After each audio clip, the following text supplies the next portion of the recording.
মহিষাসুরকে শুলে বিদ্ধ করেছেন আর খড়গনি। মহালয়ার ভোরে রেডিওতে যা শোনেন তা কিন্তু মহালয়া নয়, মহিষাসুর মর্দিনী নামে আকাশবাণী কলকাতার একটি কালজয়ী অনুষ্ঠান। এর সঙ্গে মহালয়ার কোনো সম্পর্ক নেই।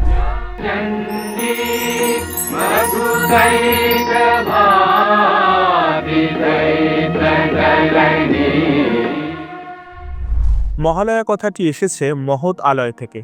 পৌরাণিক হিন্দু ধর্ম অনুযায়ী মনে করা হয়, প্রয়াত পিতৃপুরুষের আত্মা পরলোক থেকে ইহলোকে এই তিথিতে আসেন জল ও পিণ্ড লাভের আশায়। পিতৃপুরুষদের জল ও পিণ্ড প্রদান করে তৃপ্ত করে তাদের উত্তরপুরুষ। কিন্তু কেন এই দিনেই তারা আসেন? এর সঙ্গে যোগ আছে মহাভারতের।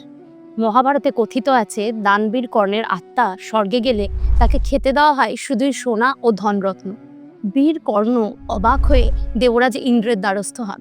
দেবরাজ ইন্দ্র বলেন, তুমি সারা জীবন সোনা ও ধনরত্নই দান করেছো, পিতৃপুরুষকে জল দাওনি। দাতা কর্ণ বলেন, এতে আমার কি দোষ? আমার পিতৃপুরুষের কথা তো আমি জানতে পারলাম যুদ্ধ শুরুর আগের রাতে। মাতা কুন্তি এসে আমাকে বললেন আমি নাকি তার সন্তান। তারপর তো যুদ্ধে নিজের ভাইয়ের হাতেই আমার মৃত্যু হলো। পিতৃতর্পণের সুযোগ পেলাম কোথায়? ইন্দ্র বুঝলেন কর্ণের কোনো দোষ নেই, তাই তিনি তাকে 15 দিনের জন্য মর্তে ফিরে গিয়ে পিতৃপুরুষকে অন্নজল দান করার অনুমতি দিলেন। ইন্দ্রের কথা শুনে কর্ণ এক পক্ষ কাল ধরে মর্তে অবস্থান করে পিতৃপুরুষকে অন্ন ও জল দান করলেন। তার পাপস্খলন হলো। এই পক্ষকালটি পিতৃপক্ষ নামে পরিচিত। সেই থেকেই পিতৃপক্ষের শেষ দিনে অমাবস্যা তিথিতে তর্পণের প্রথা চালু হয়। দিনটি পারলৌকিক ক্রিয়াকর্মের বিশেষ তিথি হিসেবে নির্দিষ্ট। এই তিথিটির নাম মহালয়া। এর পর দিন প্রতিপদ থেকে দেবীপক্ষের শুরু।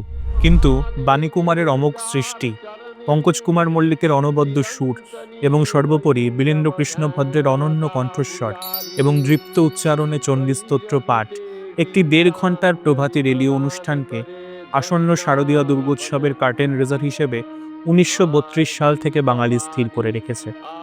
সববার পুজো খুব ভালো কাটুক। আপনাদের সকলকে পিঙ্ক আমব্রেলার পক্ষ থেকে জানাই শুভ শারদীয়ার অনেক শুভেচ্ছা।